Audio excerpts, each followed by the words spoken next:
So would you also like to talk a little bit about when this, I would say, when this focus happened uh, for towards enterprises, did you have to make a lot of changes in your product per se from product management standpoint? Mhm. What were the changes that you did to be relevant, exactly relevant to enterprises? Yeah, so multiple things actually. The first thing was obviously because we are focused on BFSI and we are a mobile and cloud-based solution, we've had to invest significantly in security, compliance, and certifications. Because as enterprises, especially financial services, are not very cloud friendly, and we work with customer data and salespeople data. So compliance, risk, and security was a big area that we had to invest in.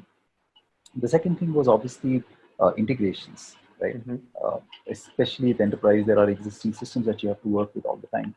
So those are sort of two areas that we had to make a lot of investments in. We also decided to pull back our investments in some of the things like do it yourself, which is very important if you're an SMB focused SaaS player. So the allowing the customer to configure anything and everything they want. That was something that we actually scaled back our investments in, but over the last 18 months or so, we started reinvesting back into that, mostly because it gives customer control. Okay. Not that our customers actually use that thing, but they also like to have the control if they want to be able to change it. So those are sort of the big product decisions that we had to make, um, you know, from an enterprise focus Okay. perspective. Security infrastructure. Yeah. Okay.